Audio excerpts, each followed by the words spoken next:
We're driven by the search for better. But when it comes to hiring, the best way to search for a candidate isn't to search at all. Don't search, match with Indeed.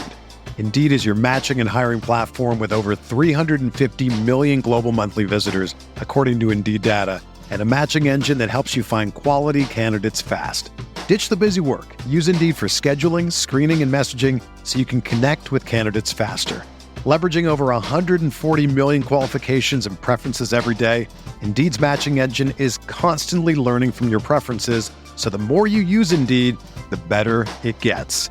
Join more than 3.5 million businesses worldwide that use Indeed to hire great talent fast. And listeners of this show will get a $75 sponsored job credit to get your jobs more visibility at Indeed.com/Blue Wire.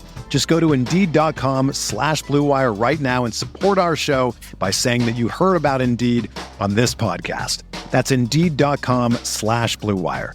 Terms and conditions apply. Need to hire? You need Indeed.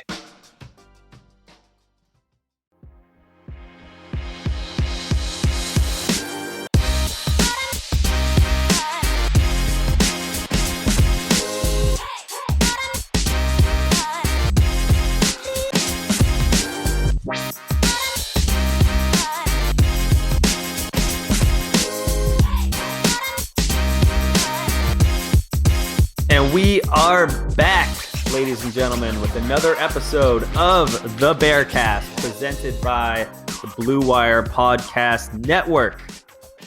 All right, so today we're now going to walk you through some very exciting news. And as you might have seen from the title of this podcast, which I haven't even told Rob what the title is, but I will tell him later, we have essentially traded defensive coordinators with Oregon. Now, I might have jumped the gun here. Rob probably wanted to do a little bit of a historical recap of the news, as he is prone to do. So let's rewind the tape. Rob, do you want to take us through how this all happened? Sure.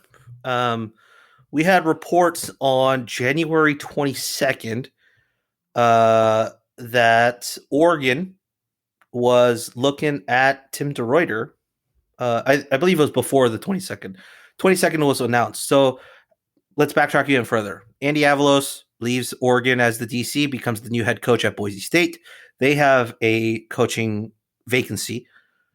Rumors start to circulate that Oregon is strongly considering Tim DeRuyter and even former Cal coach Tosh Lupoi for their defensive coordinator position.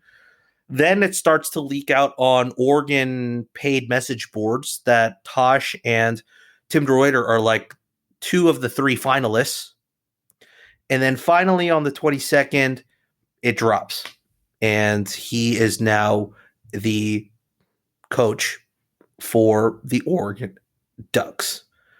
This is from, footballscoop.com. It says, early on in his search for defense coordinator replacing Andy Avalos, sources shared with footballscoop.com that Cristobal planned to speak with a number of candidates to hear ideas from some of the best available defensive minds, but that one person he truly was hoping to hire was DeRuyter. Yeah. So the funniest part about this, and I think, we'll pause here. The funniest part about this to me was because the second that Avalos went to Boise State, the first message that I sent, I'm still in this thread with these guys, the Oregon fans from the bachelor party that happened 2 years ago, or I guess, a year ago. 2 years ago. Yeah. 2019. 2019. So I'm literally in this thread with these guys. I send it over to them. I'm like, you guys are going to look at TDR. Like, you guys are going to go after Tim DeRuyter. And their response that I got was, we'll go for somebody way better than that. And then, fast forward to when they hired him. I mean, then they all realized, everybody loved it from a hiring standpoint. All these people, it's such a good hire. Yeah, the response from news media, college, people within the sport are just like, this is going to be an incredible fit. And I think even from Cal fans, we're sitting over here this is going to be a really good fit for them. They're like, what do you think? I was like, I think it's going to be a great hire. So, I'm scared. Yeah, I'm scared. It's going to be a pain in the ass. There's no other way to put it. It's going to suck to play that defense every season. But at the same time, I sort of feel like it does put to rest a little bit of the Tim DeRuyter journey for us. And we've had the and I'm going to kick it over to you, Rob, so it's not just me rambling on. But we've had the conversations about this. We've had the conversations about who's calling plays. Did DeRuyter support the change to co-DC? Why was Wilcox promoting Sermon? And then we also have had the offseason rumors. Like every offseason, I've been legitimately concerned that Tim DeRuyter was leaving. He was taking interviews last year and the year before that. And I mean, good for the man. But it was clear that I think he's still trying to get back to being a head coach. That would be my guess. So all of this sort of made sense. Not everybody agrees with that, by the way. Some people think that there were things that happened with Wilcox and Sermon and the promotion there that upset and ruffled the feathers. But everything that we've heard from the organization, outside of one thing, would suggest otherwise. I think you're on point. Like I talked to the Oregon, their podcast today, all about this. You can listen to it for the Quack 12 podcast. Go listen. I was with Adam and Hythloday and all them talking about this hiring. And Hythloday is probably one of the most one of the fan football minds that I love to talk to. He's like their own version of Burke 18, right? Total like film guru. Like just loves that stuff, dives deep into it. So you can go listen to my conversation with them about it. But basically what I said was, I think it makes sense now. It makes sense now why they made the change. And this is my conjecture, right? This is nothing that I know or have heard or anything of that sort. But just looking at the situation rationally, the only explanation that comes to mind here is the reason they made that change last year was because DeRuyter had already, started looking for another job, right? And DeRuyter was okay with it because he knew even if he wasn't calling plays for one season, people were going to still call him for a job interview. Like his name already holds up and has all that tape behind him, right? So that was done. But the kicker for this season, and I think this is the reason why he became another defensive coordinator and not another head coach, was COVID. If you had an actual normal season, I think more football teams would have called him as a head coach, right? And this would have been less scrutinized. And if he had just moved on to becoming a new head coach, then everyone's just like, you know what? That was the smart move, where he puts in his successor. He already knows he's going to be moving on to becoming a head coach somewhere. And he helped the program and helped a younger defensive coordinator, learn the ropes with him standing on the sidelines for him, right? And it would have been just a happy story. But COVID happens. We get a shortened season, which doesn't mean anything. And then also, because of COVID, finances are hit across the board, where teams are not as willing to fire their head coach this year in the Power 5 conferences as we might have seen if it was a regular season. So because that's the way it happened, now you're sitting there with defensive coordinators that switch roles because you expected one defensive coordinator to move on, but he doesn't have any job availability. So do you switch those roles back? You can't at that point. That creates even a worse scenario for you, where people are like, oh, they gave it back to DeRuyter because Sermon sucked this year, right? You don't want that PR disaster on your hands. Thankfully, the Oregon job opened up, and it fit perfectly in with, I think, what DeRuyter wants to do, which is to be a play caller, to be a coach. And I think Cristobal realistically is just going to leave the defensive side just straight up to DeRuyter. He's not going to interfere with that whatsoever. So, I didn't tell this to the Oregon guys, but I was like, dude, if you guys have a good year next year, he might bounce after just 1 year. You might be looking for another defensive coordinator after a year. Because this would have been just a stopgap of I just wanted to be another play caller for another year just so I can get, people to talk to as a head coach the following year. Right. And I think that's a very realistic possibility here. So did we end up losing a lot? Sure. But realistically, no, because if we were already expecting him to move on this year. So I think that's from what you were saying, I was really going to jump onto that. One, I think the COVID point is smart, and that more opportunities weren't as available and there wasn't a bigger body of work to maybe highlight. I think that if he has success year one in Oregon, worst case by year two, he's going to, it's going to be the same thing. It's kind of like it seems to be a rotating door there right now on the defensive side of the football. Even pre-Cristobal, right? Didn't Levitt? It was like yearly. Yeah, so they've had a hard time keeping guys in that position. I mean, for good reasons for them. Like they go there and then boom, they get a head coaching gig. So not bad for someone that's looking to go do that. But I think that makes sense to me. I think so let's talk about the Gerald Alexander tweet. So after Tim DeRuyter it was announced that he was leaving, GA tweeted out that, congrats to Tim DeRuyter for getting the position that he deserves. Yeah, the actual tweet. The tweet says, "Congrats to my guy Tim DeRuyter getting back in the position he deserves to be in." So, what did you think about that? I think people were overanalyzing it way too much. I think it was just a tweet about how he's a good defensive coordinator and he deserves to be a play calling defensive coordinator.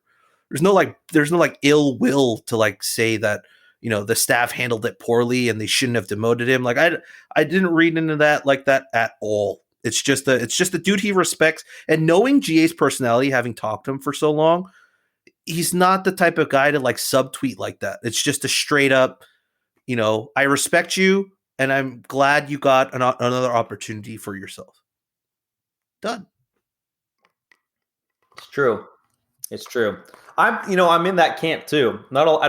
It was more controversial than what we'll end up talking about. Yeah. But at first I was like, damn, that GA tweet is kind of damning. But then as I thought about it, I was like, dude, I don't know. He seems like a dude that's just genuinely excited for people. And I don't know if he cares and puts too much thought into what, it's like, oh yeah, I'm going to show them.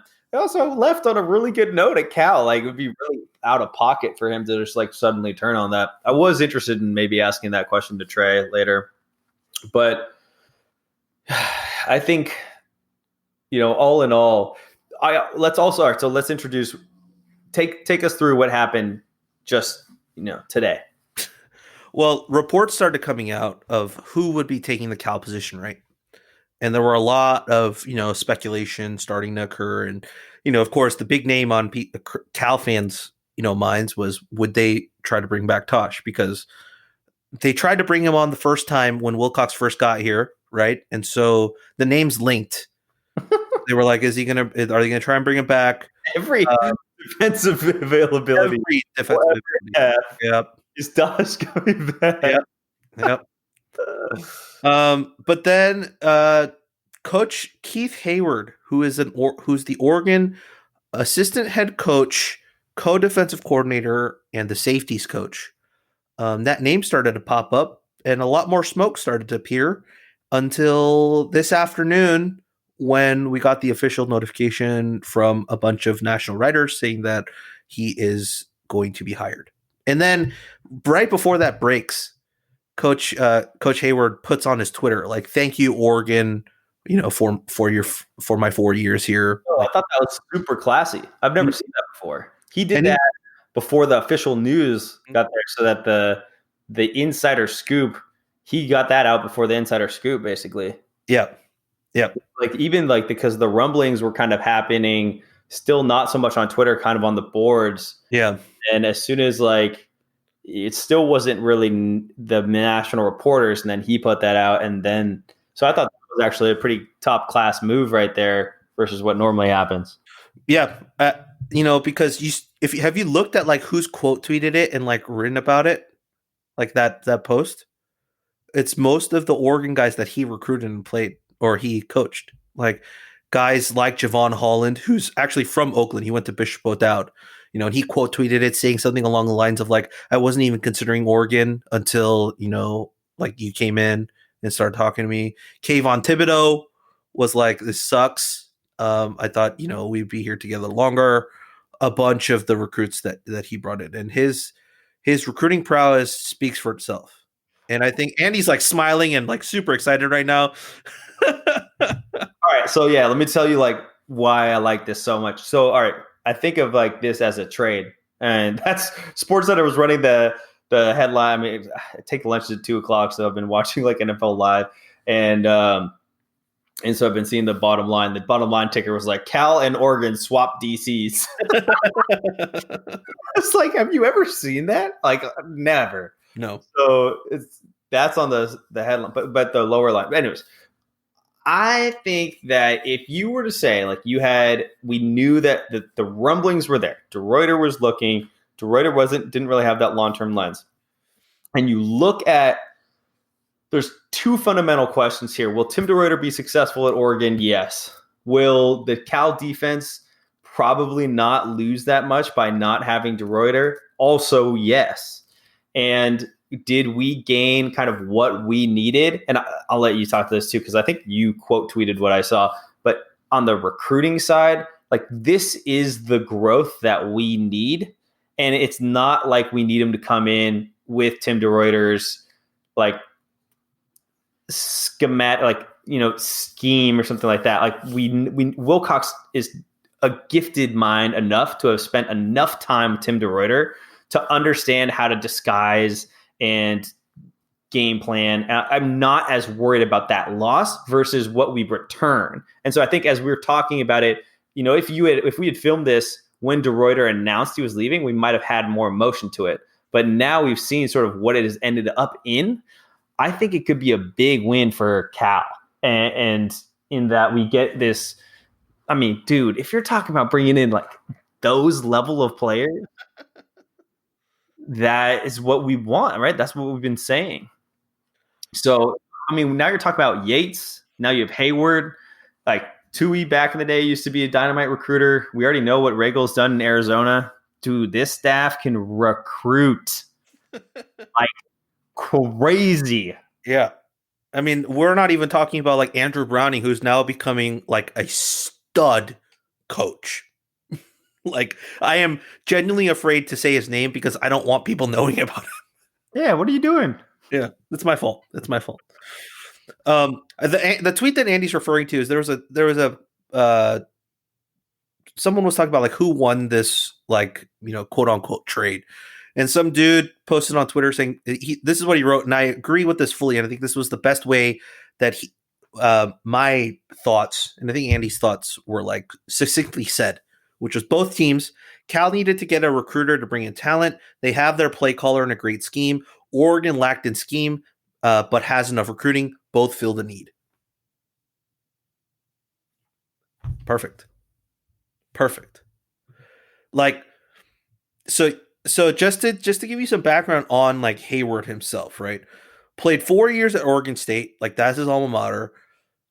Ended his career with 35 consecutive starts. Was an honorable mention All Pac-12 or All Pac-10.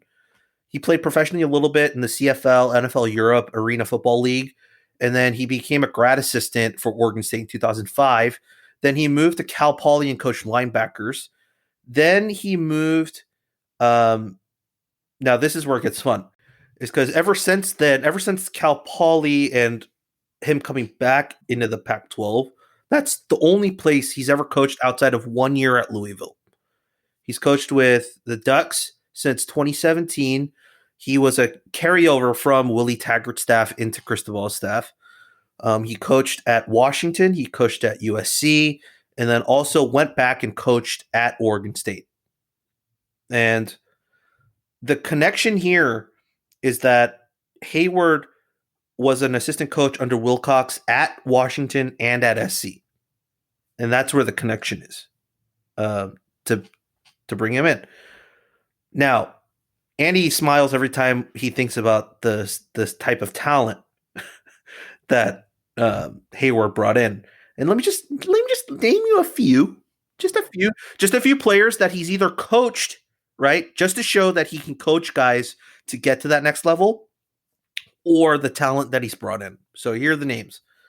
Players like Desmond Trufant, Brandon Cooks, Marcus Peters, Adoree Jackson, Juju Smith-Schuster, Sua Cravens, Iman Marshall, Marvell Tell, Jair Alexander, Kayvon Thibodeau, Javon Holland, Kevin King, CJ Pollard, Sean Dollars.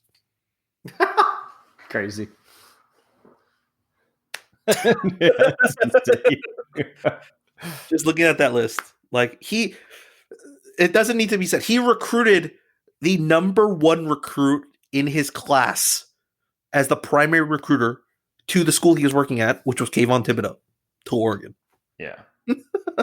Yeah. I mean, that's so here's Wilcox is incredibly impressive to me in the way that he has these stops with people in his career from all over the map.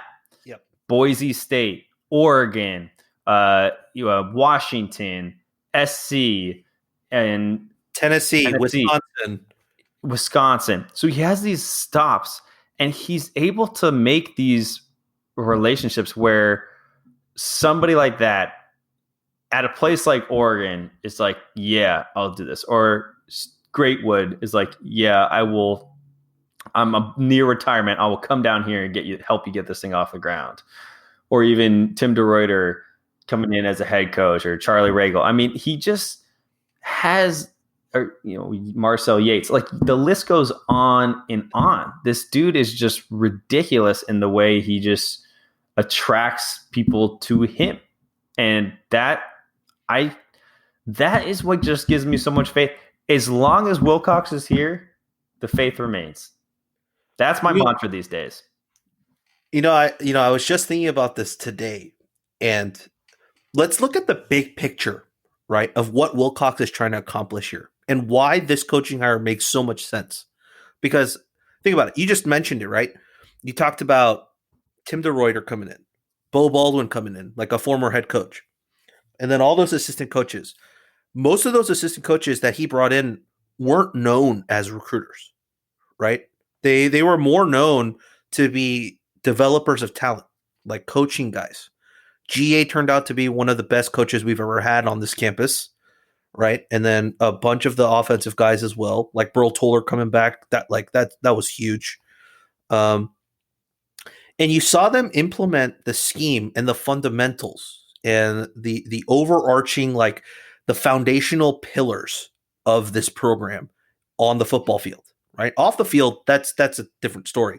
But on the field, like, this is what we want to do on offense. This is what we want to do on defense. The structure is there. We might tweak some things here and there as coaches come in and out, and football modernizes, and we do that. But that's what we want to keep foundationally. And they brought in those coaches to help set that foundation in guys that had head coaching experience and player development experience. Now we're entering year 5 of this program building out. And starting from last season is when we started to see the shift in the assistant coaches and the types of guys he hired, less about those developmental, fundamental things. Because we talked about this with players, right? It's that if you've built that culture and you've built up that foundational aspect from the freshmen up, by the time those freshmen are seniors or juniors and seniors, they're coaching those things already to the guys underneath. And those are the types of guys, recruits, that they're bringing in anyways, right? So, like the big thing we talked about was like when Blake Anselatos got to campus and Evan Weaver was still here, like Blake apparently ran up to him and is like, "I'm you," right? They're recruiting these guys. And then Evan basically, was like teaching all those inside linebackers, and like Coyne and Jordan was teaching Coyne. And they're teaching all these guys the fundamental things that they needed to teach them when they were first in here.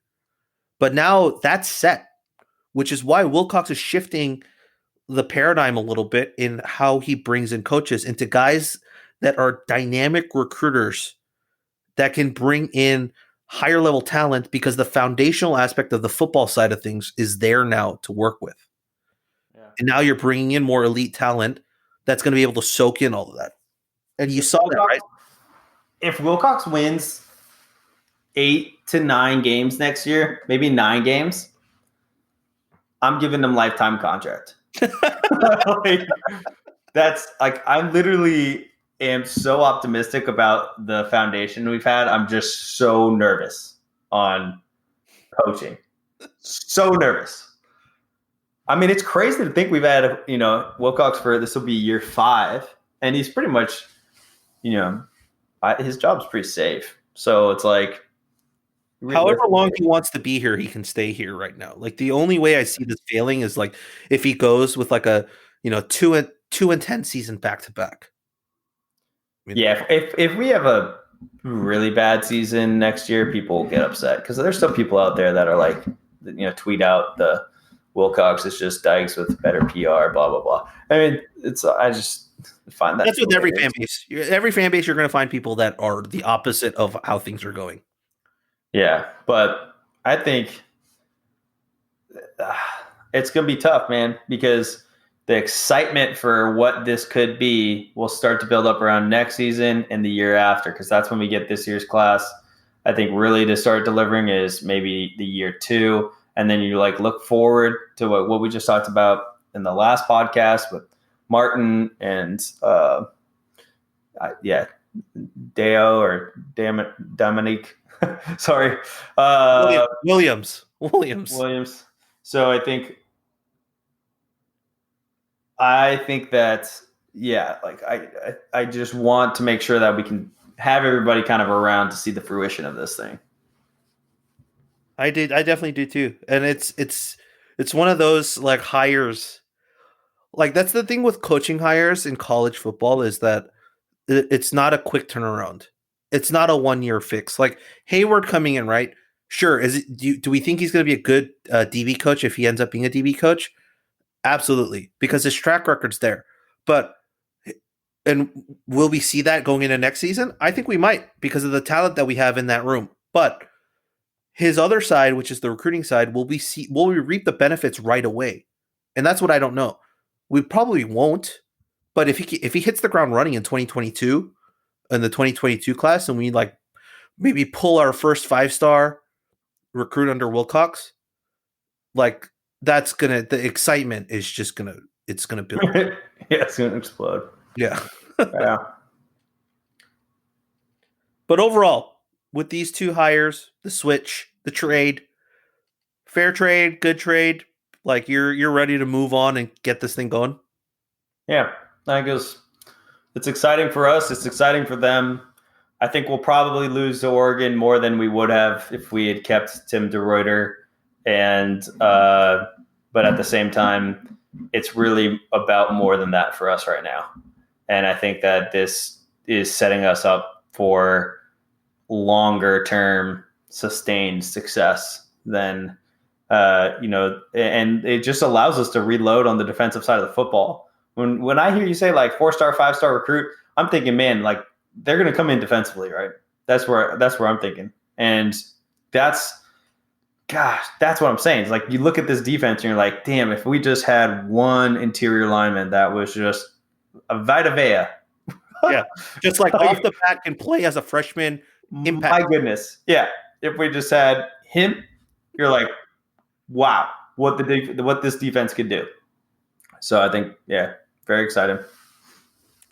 Well, we do have some fan takes and questions about this, so we'll move on to that. We got a aspiring CPA tweets at us talking about the DeRuyter departure. He says, was an inevitable dynamic given the shift in roles between he and Peter Sirmon.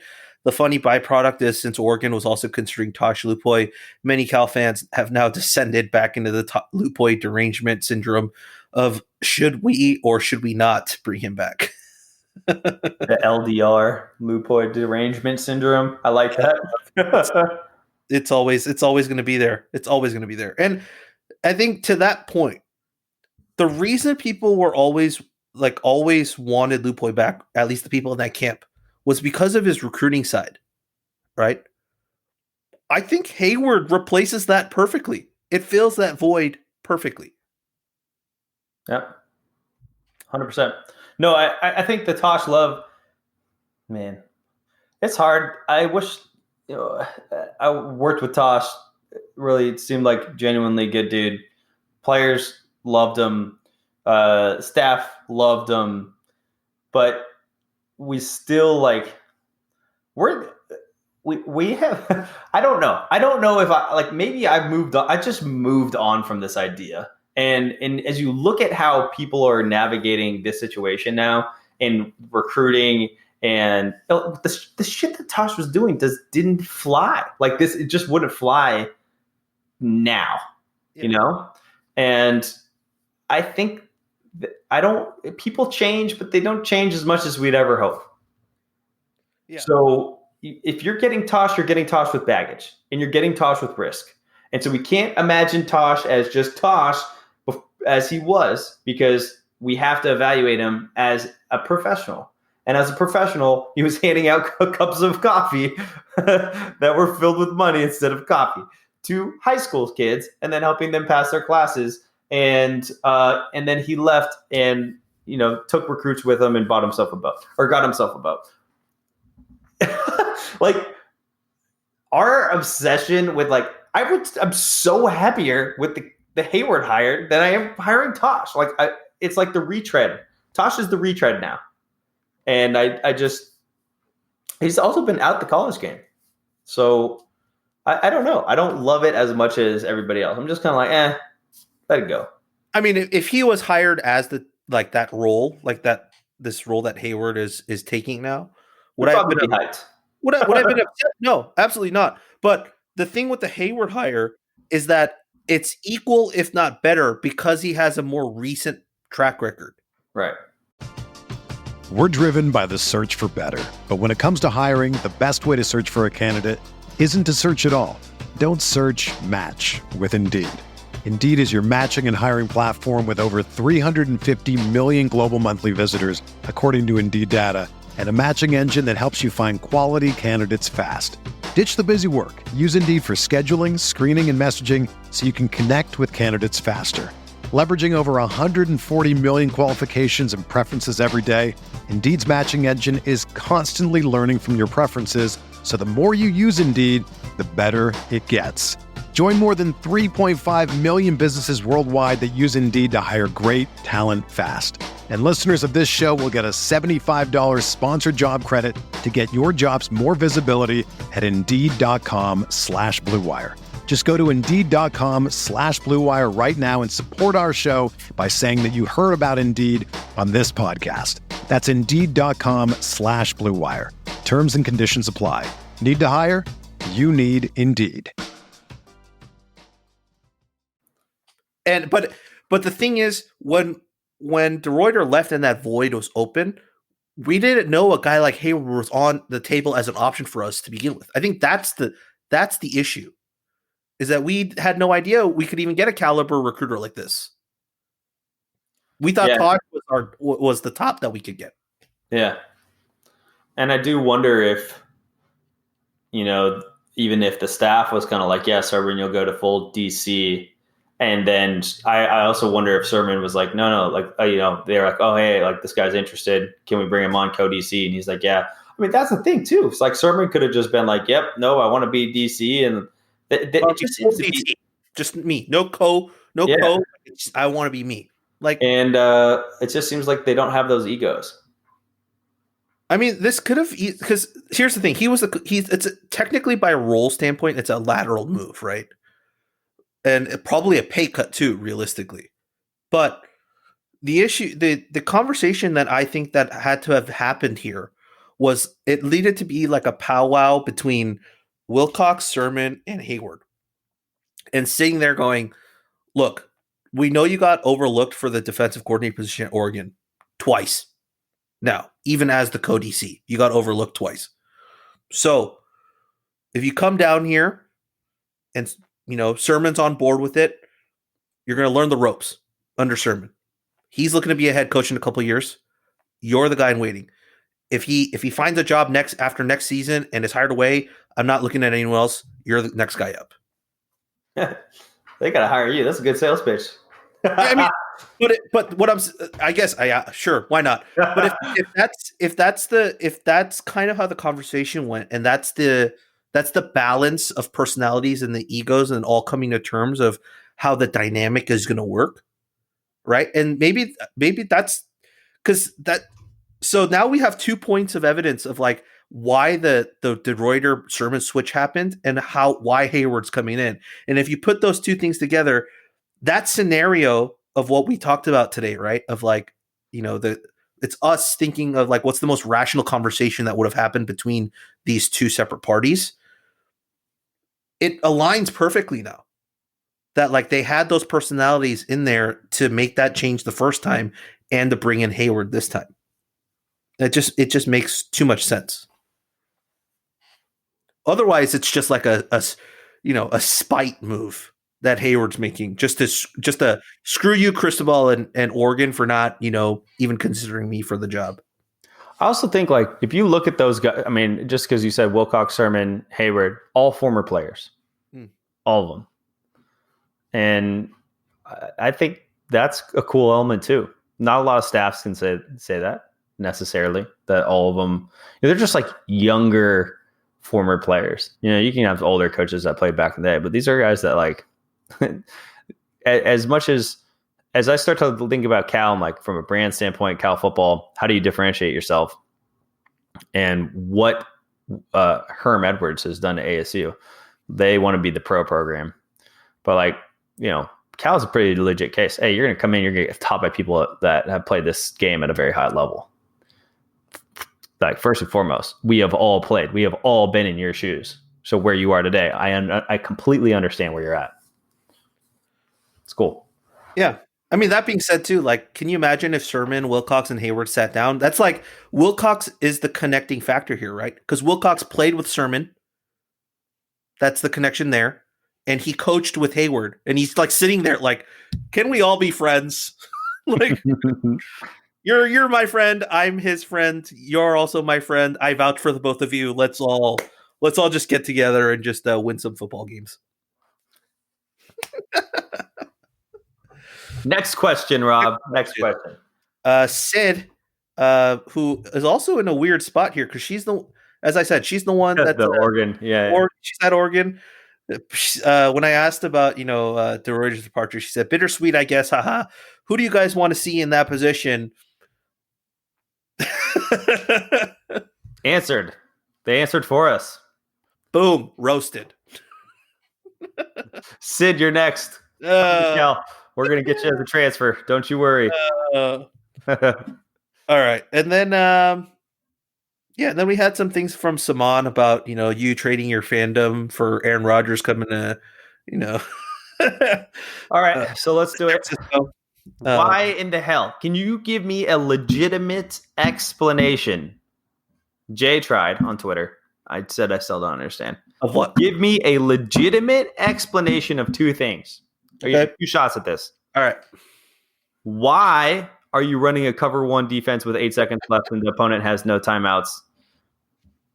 At the end of the first half. The end of the first half. Second question. Why on 4th down and goal from the 8, down 8, do you kick a field goal with 2 minutes left in the game? Those are my 2 questions.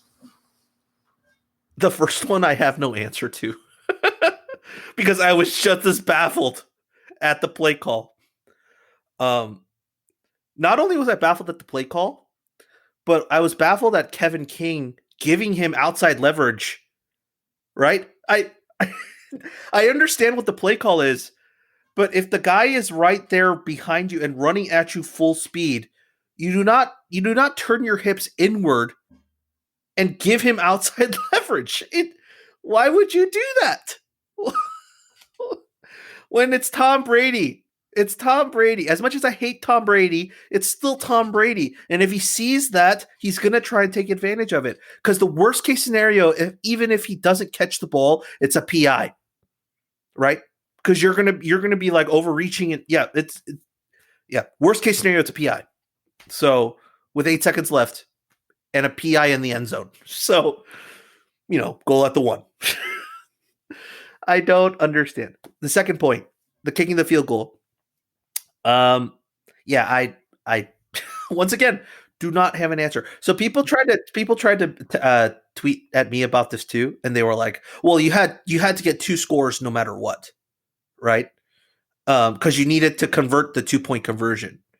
But what I was saying was, you going for that. So like, let's say let's say you scored that touchdown, right, on the 4th down, and you didn't convert the 2-point conversion. You still don't need a touchdown. All you need is a field goal, and you win the game. You don't need to go all 100 yards let's say if you start on your 1, right? You don't need to do that. You just need one stop and you need a field goal. If you miss the touchdown on 4th down and you give them the ball back, right? They're not, if it's a touchback, they're not starting on their own 25. Because you turn the ball over on downs, they're starting on their own 8. So you have more yards to work with.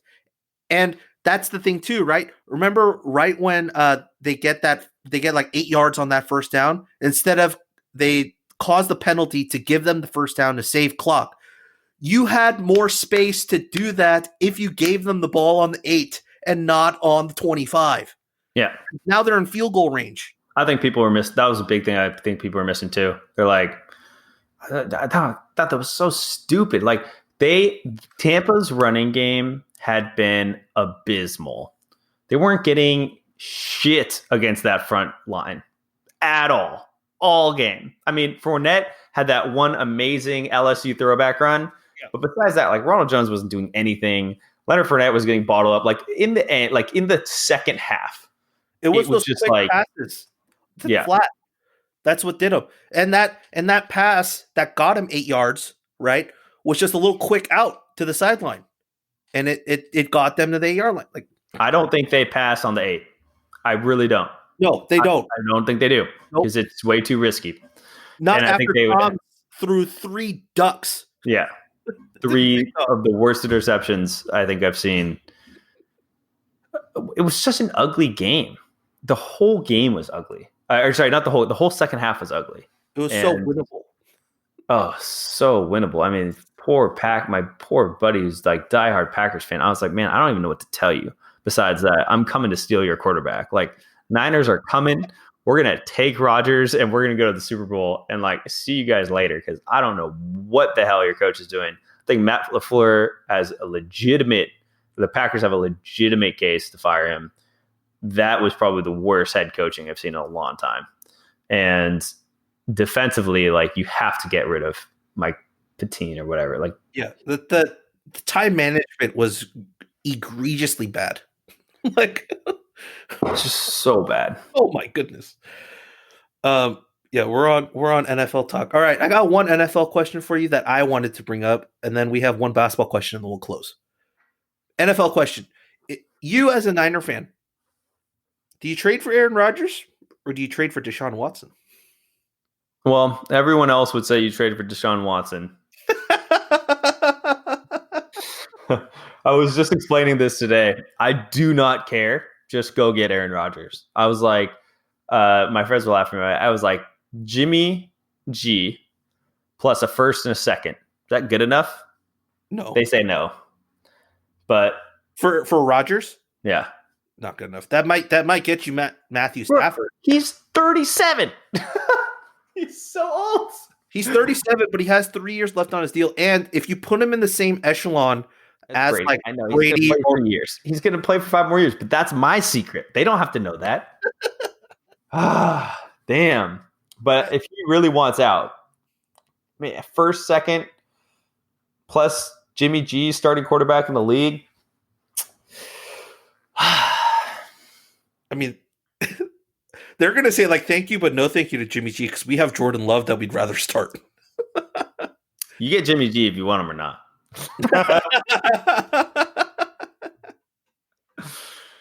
There's no. I mean, if I'm Niners brass, dude, that's if you want. So yeah, I would probably I'd say Deshaun Watson's better because he's your future. He's younger.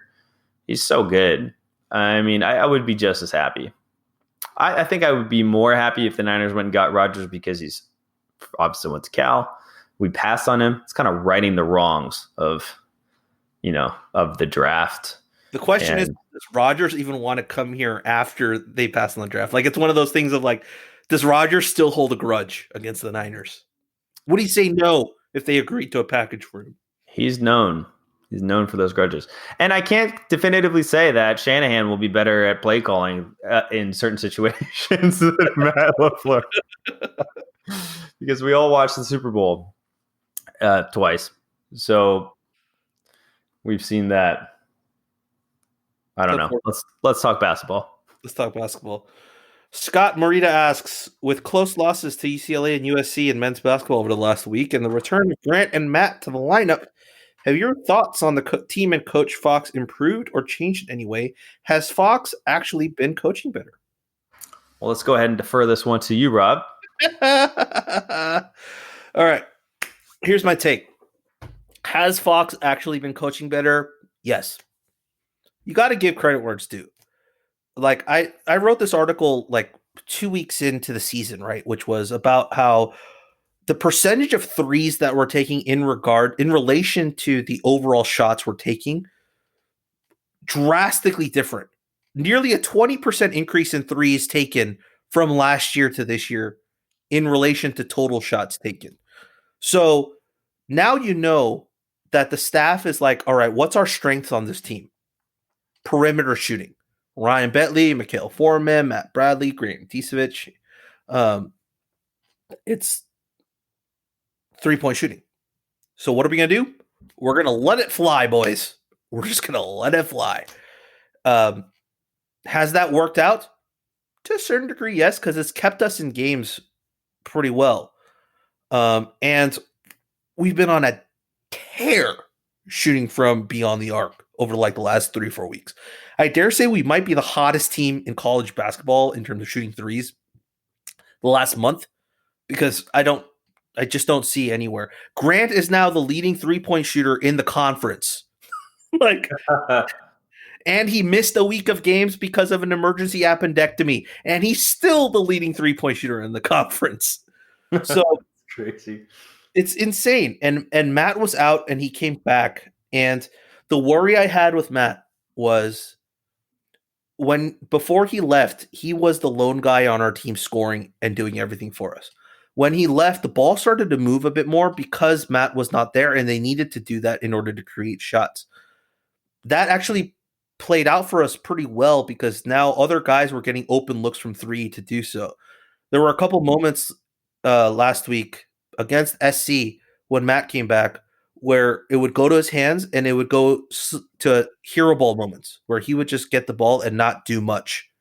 Like he would try to do it by himself, and he just wasn't in the rhythm to do so. As much as I like that aspect about Matt, I was like, if he wasn't in the lineup, would we have gotten a better shot? Right? Would we have gotten a better look from three? So there's like my dilemma, but the kudos goes to Fox and the staff for making those adjustments and coaching these guys up to shoot. Now, the question that I have about Fox still remains. He came into this job with this emphasis of being a defensive coach and needed a defensive mentality to win games. That mentality, the habits, the coaching on the defensive side has gone to the crapper this season.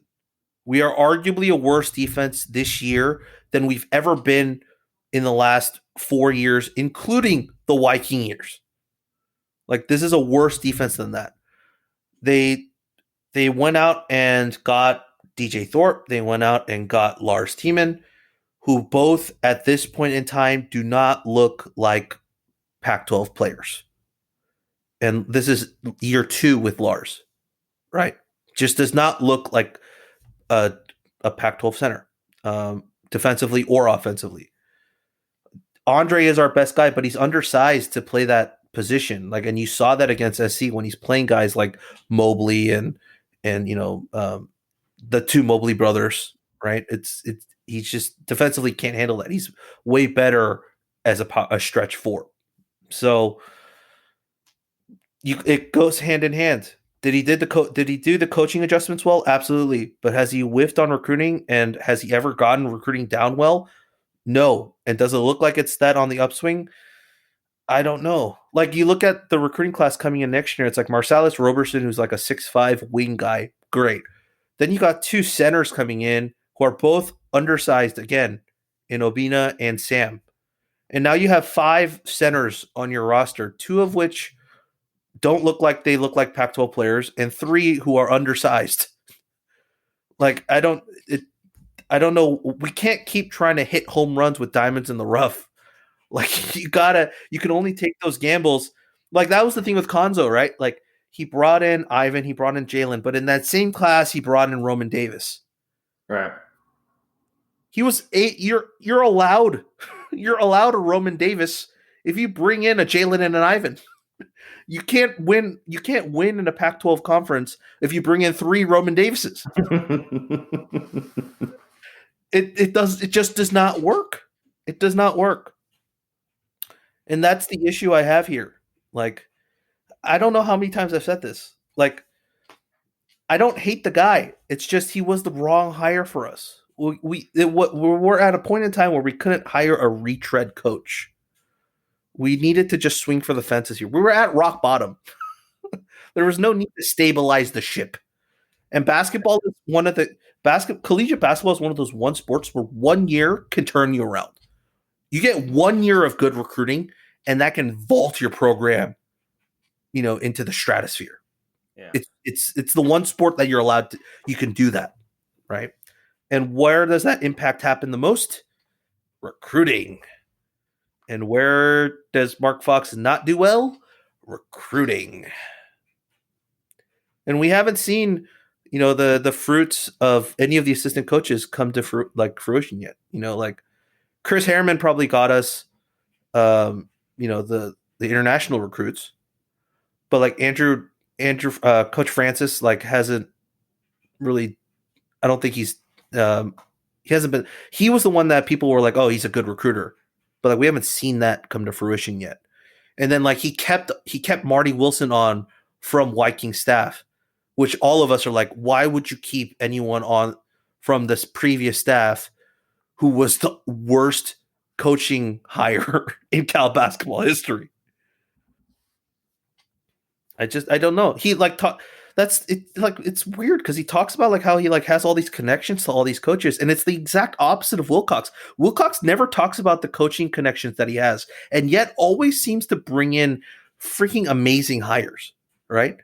But like Fox name drops all these coaches that he like talks to on the normal, like Coach K or Van Gundy and Roy Williams, and like just all these names. But like he brings in assistant coaches and keeps holdovers from the previous staff, as if he didn't have anyone else to ask to hire. Like, I don't get. There's a disconnect for me. So, that's some damn fine analysis, Rob. Damn fine back to analysis. The question: has Fox actually been coaching better? Yes, offensively. That's the caveat there. Have my thoughts on the team and Coach Fox improved or changed in any way? Improved? Yes, because it feels like if we shoot threes like this, we'll be in every single game. And because of how hot we are 3-point shooting wise, there is a path for us to somehow miraculously win the Pac-12 tournament. Is if we shoot fire. If we shoot fire from 3, right? If we shoot fire from 3 for 4 straight days, we can win. We can win the Pac-12 tournament. There's a viable chance there. But has my opinion of the season changed? No. Like we still could go winless the rest of the season. Like we could eclipse what Viking did and just win 2 conference games this year. It's possible. It's very possible. I mean, we're still dead second to last in the conference. Hot garbage. Yeah. I mean, the Pac-12 looks good this year. It looks like UCLA, USC, Arizona, Colorado, and Oregon, and potentially Stanford could be tournament eligible. You know what the funny really good. You know what the funnier part is there's that, how like it's in Indianapolis this year. But one of the things they said was you need to be 2 weeks clear of COVID in order to make that trip to Indianapolis. Right. Like if you get COVID anytime between those 2 weeks before the tournament starts, like there's going to be another team that replaces you. So there is a path for Cal to get in. Yeah. Oh yeah. The NCAA tournament. Like, I don't know what they're going to do. Like, is it RPI based? Is it by conference? Like, if does the conference like just shift down? Like, if you get 5 guys in from your conference, if one of those guys can't make it, does the next guy from your conference get to go? Which would be hilarious if like 5 teams from the conference gets in, and then like 4 of those teams can't go because of COVID, and then Cal somehow gets in because of this rule change. Like, oh my goodness. It'd be hilarious. I would laugh. I would genuinely laugh. That's so funny. Yeah, I mean, then you're just gonna say the same thing. If Cal gets hot, we can make a Cinderella run. We can make a Cinderella run. But highly unlikely with the way that we play defense. Do you look at Shaka Smart and what's happened at Texas as reason to stick with him for longer? Shaka's the one I wanted here. Like, I was hoping that Texas would fire him, and that year that we were hiring Fox, because there were rumors that they were going to fire him and that we would bring him in. I love like his scheme and just like what he runs, but I think they're going to keep him on. There's no reason to fire him. Let's be frank. Like, I thought COVID would be a reason they didn't fire Tom Herman, but clearly that wasn't a good enough reason. So they easily could just part with him, but I doubt it. I think he's done well enough. And they have like, he brings in top. No. I'm not talking about Shaka. I'm just saying, does he? Because they're 5 in the country right now. They're not getting rid of him. Yeah, but do you think that I heard on the radio that was like Shaka Smart is the reason why you should wait on college basketball hires? So then I was like, okay, we've been having these conversations about college basketball and Mark Fox. I'm like, we haven't given him 4 years. Maybe do we need to give him 4 years? Do you know where Shaka Smart was before he came to Texas? Yeah, that school in the East Coast that I forgot the name of, Virginia Commonwealth, VCU. Right. He was at VCU. He was at a mid-major. This was his first Power 5 chance. Do you give a new hire coach like that time to adjust to playing Power 5 and recruiting Power 5? Absolutely. Do you give the same amount of time to a coach who's been coaching in the SEC for 10 years?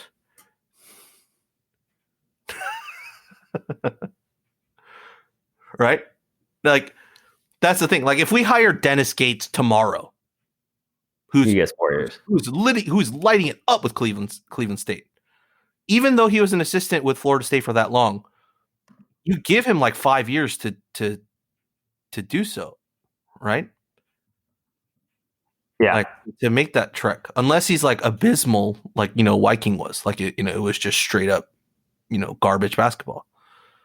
But like, think about it. Like, think about it this way: if we went out and hired Mark Jackson, right now for Cal, and he comes in and it's this for 2 years, do you give him another 2?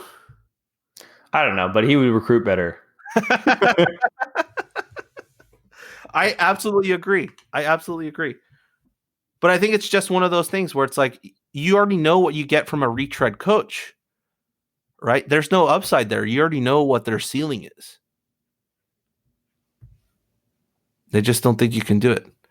There's no way we're getting rid of Mark Fox. After this season? Absolutely not. After next season, though, there can be questions. Yeah, after next season. But it is. That's too bad, because we might miss out on Dennis Gates. I probably would make that trade right now. I would. Yeah. I would make that trade in a heartbeat. Why wouldn't you bring home a guy who wanted to be here, who's interviewed for the job here multiple times? Who wants to be here? He wants to be here. Why would you not bring a guy home?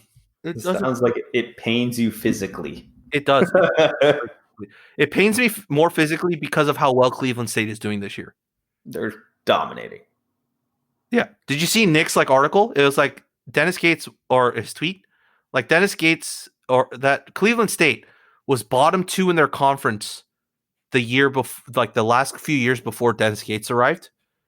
And now in 2 years, this is Dennis Gates' second year as Cleveland State's head coach. in that second year, they're the top of the conference.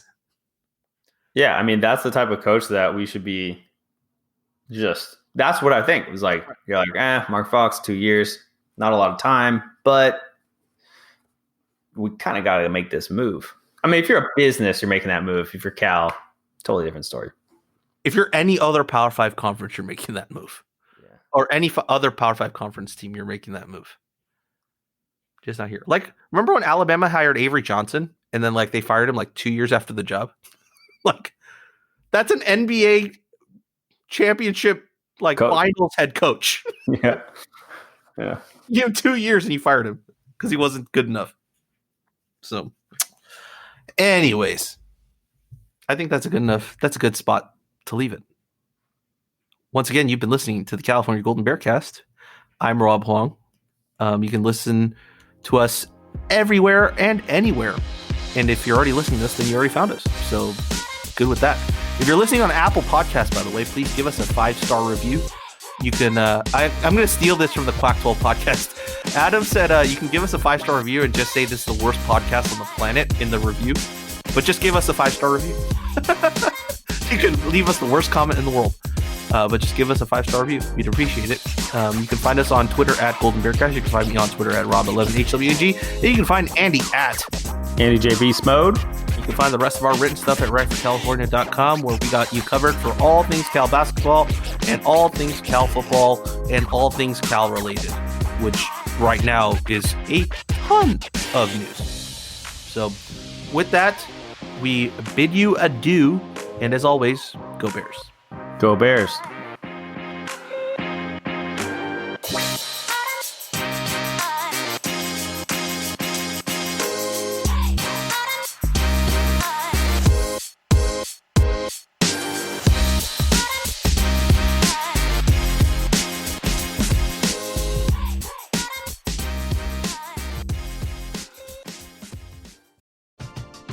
We're driven by the search for better. But when it comes to hiring, the best way to search for a candidate isn't to search at all. Don't search, match with Indeed. Indeed is your matching and hiring platform with over 350 million global monthly visitors, according to Indeed data, and a matching engine that helps you find quality candidates fast. Ditch the busy work. Use Indeed for scheduling, screening, and messaging so you can connect with candidates faster.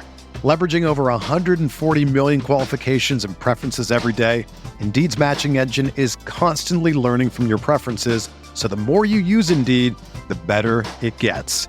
Join more than 3.5 million businesses worldwide that use Indeed to hire great talent fast. And listeners of this show will get a $75 sponsored job credit to get your jobs more visibility at Indeed.com/Blue Wire. Just go to Indeed.com/Blue Wire right now and support our show by saying that you heard about Indeed on this podcast. That's Indeed.com/Blue Wire. Terms and conditions apply. Need to hire? You need Indeed.